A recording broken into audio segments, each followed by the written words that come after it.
मार्गशीर्ष महिना हे जसं श्रावण महिना पवित्र मानला जातो, तसंच मार्गशीर्ष महिनासुद्धा पवित्र मानला जातो. मार्गशीर्ष महिन्यामध्ये आपण दत्त जयंती साजरी करत असतो. दत्त जयंती म्हणजे दत्त महाराजांचा जन्म दिवस ह्या महिन्यात आहे. दत्त सप्ताह आपण साजरा करतो, म्हणजे गुरुचरित्र पारायण ह्या महिन्यातच होत असतात. त्याचबरोबर मार्गशीर्ष महिन्याचे गुरुवारसुद्धा आपण ह्या महिन्यातच करत असतो. माता लक्ष्मीला प्रसन्न करण्यासाठी आणि भगवान श्रीहरी विष्णूला प्रसन्न करण्यासाठी हा महिना अत्यंत पवित्र मानला जातो. श्रावण महिन्यामध्ये आपण शिवशंकराला जसं प्रसन्न करतो, तर मार्गशीर्ष महिन्यामध्ये आपण भगवान श्रीहरी नारायण लक्ष्मीला प्रसन्न करण्यासाठी आपण ह्या महिन्यामध्ये सत्यनारायणची पूजा करत असतो. मार्गशीर्ष महिन्यातले गुरुवार करत असतो. दत्त जयंती साजरा करतो. त्याचबरोबर ह्या महिन्यामध्ये षडरात्री म्हणजे जसं कुलदेवीची नवरात्री असते, तसंच मार्गशीर्ष महिन्यामध्ये कुलदेवांची षडरात्री असते. म्हणून हा महिना खूप पवित्र आहे. आपण मार्गशीर्ष महिन्यामध्ये नॉनव्हेज वर्ज्य करत असतो. ह्या महिन्यामध्ये नॉनव्हेज वर्ज्यच करायचं असतं. हा महिना एवढं पवित्र मानला आहे. पण काही लोक बघा ह्या महिन्यातसुद्धा नॉनव्हेज खात असतात, पण ते चुकीचं आहे. पण काही कारणाने जर आता महिला खूप सेवा करत असतात आणि घरचे लोक खात असतात, तर खाऊ द्या. त्यांना बंधनमध्ये घालू नका. आपण फक्त देवाला प्रार्थना करायची आणि आपली सेवा आपण सुरू ठेवायची असते. मार्गशीर्ष महिन्यामध्ये बघा काही लोक असं म्हणतात की ह्या मार्गशीर्ष महिना म्हणजे प्रत्येक गुरुवारीच आपण फरशी पुसू नये त्या दिवशी.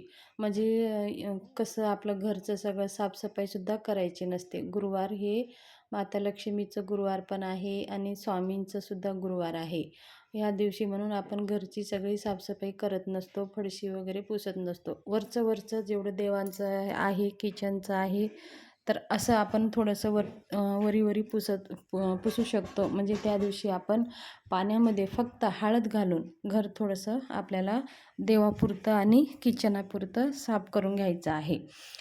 आणि जसं आपण इतर दिवशी फरशी पुसत असताना त्याच्यामध्ये आपण कसं थोडंसं मीठ टाकत असतो, त्याच्यात थोडं गोमूत्र, थोडे लिंबू आणि त्याचबरोबर हळद हे टाकून सगळं आपण फरशी आपली पुसून घेत असतो. तर आणि अमावस्या आणि शनिवारी तर आपण आवर्जून करत असतो. म्हणजे काय होतं ह्या दिवशी आहे ना, घरातली सगळी काही नकारात्मकता आहे ती निघून जाण्यासाठी आपण पुसत असतो. तर गुरुवारीच आपण मीठ टाकत नाही. फरशी पुसत असताना मीठ वगैरे टाकत नाही. फक्त हळद टाकायची आहे आणि थोडंसं गोमूत्र टाकायचं आहे.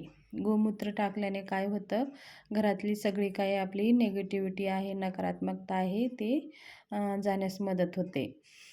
तर मार्गशीर्ष गुरुवार आपल्याला या महिन्यामध्ये करायचेच आहेत. त्याचबरोबर भगवान विष्णूची सेवासुद्धा या महिन्यामध्ये आपल्याला करायची आहे. तर ह्या महिन्यामध्ये बघा नॉनव्हेज वर्ज्य करा. पवित्र महिना आहे, शक्यतो नॉनव्हेज खाऊच नये. त्याचबरोबर ह्या महिन्यामध्ये बघा गुरुवारी म्हणजे आपण गुरुवारी माता लक्ष्मीची व्रत करत असतो. तर केस धुवू नये म्हणतात. ह्या दिवशी केस धुतल्याने आपल्या पतीची प्रगती होत नाही. म्हणजे आता काय होतं, काही घरी बघा बुधवारी नॉनव्हेज केलं जातं. मग बुधवारी नॉनव्हेज केलं तर आपण गुरुवारी डोकं धुवावंच लागतं.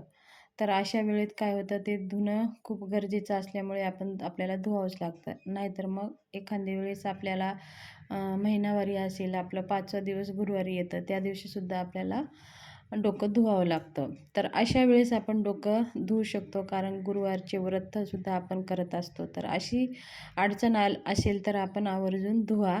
पण जर तुम्हाला अडचण नसेल, तुमच्या घरामध्ये नॉनव्हेज वगैरे बनत नसेल, तर तुम्ही बुधवारीच डोकं धुवून घ्या आणि गुरुवारी डोकं नाही धुतलं तरी पण चालेल. अशी काही अडचण आली तर तुम्ही धुवू शकता.